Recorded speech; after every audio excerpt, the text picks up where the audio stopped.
Chapter 29. There you go, Lucy, the mole said cheerfully.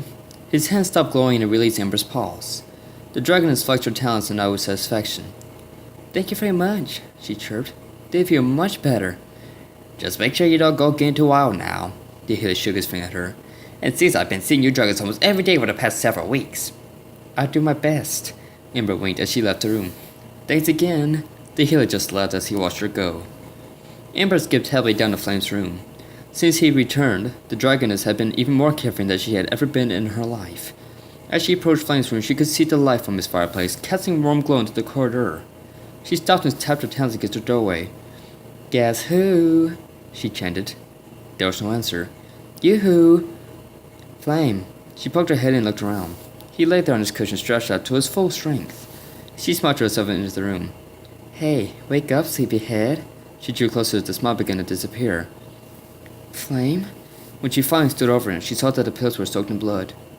Amber's heart nearly stopped and her jaw dropped. Her eyes raced around the room to see if there was any sign of an attack, but found none. She looked back to Flame to see his claws covered in blood. He had 3 long slash marks across his neck. Flame had slit his own throat. No. Amber felt her chest twist in a knot. No!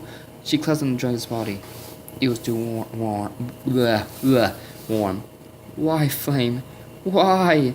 She pawed. She couldn't believe this was happening. She had just gotten him and now he was gone already. Amber screamed and sat straight up.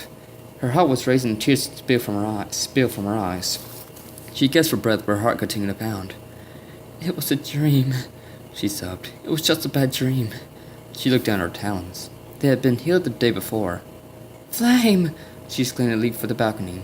She dove over the side and didn't open her wings until she spotted Flame's balcony below. Flame! She called desperately. Please let it be just a dream, she screamed in her mind. Much to her amazement, the firebreather stepped out onto the patio. He blinked his sleepy eyes and looked up at the night sky. Amber? He mumbled as she rocketed towards him. Amber slumped into Flame, and the two rolled over each other and came to a stop in the middle of Flame's pillow pile. Amber? What the? Flame was dazed for being half asleep, and then tired at such a late hour. But his temper subsided when he noticed the pink dragoness was crying to his chest.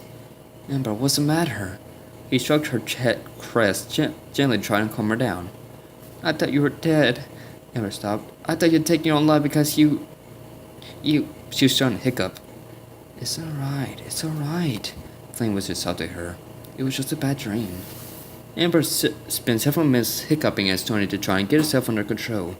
But after a few minutes, the memory of that dream would spring up in her mind and would start all over again. Flame felt his heart break every time she started sobbing again. He rolled onto his side and held Dragoness close to his chest.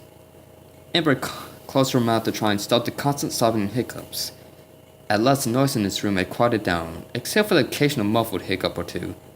He felt the Dragoness shiver in his arms, and he spat a fireball into the fireplace in hopes of warming her up quicker. After about an hour, Flame spoke. Are you feeling any better? He dragged a claw along her cheek to wipe up the last remaining tears. Flame, don't leave me again. Please, Amber murmured. Amber. Flame slid his paw on her chin and lifted her face to his. I just got you. There's no force in this world that could possibly separate me from you. You mean it? Amber asked, with the hint of a smile tugging in her mouth. I promise. Flame kissed her forehead. You will always have my back. And I will always have yours. Amber finished stating their oath's promise. She sighed and leaned her head against his chest. His heart was still beating loud and strong, if not a little fast. The rhythmic thumping helped her relax. After a few minutes of letting her thoughts wander, she looked up at Flame and pressed her lips against his. He kissed her back as she rolled herself back on top of him. Flame's eyes grew wide as she rubbed her soft belly scales against his. Flame. She put away and gazed at him longingly with eyes that seemed to shine like pink diamonds in the firelight. I want to be with you forever. Flame smiled and placed his paws on her hips, caressing them gently, causing her to shiver slightly. I have wanted to hear you say that since the day we became friends. Flame kissed her along her neck, finishing at her lips. Amber sighed deeply and twisted her tail around his. I've got news for you, flamed the dragon. She licked his neck and gave it a playful nip.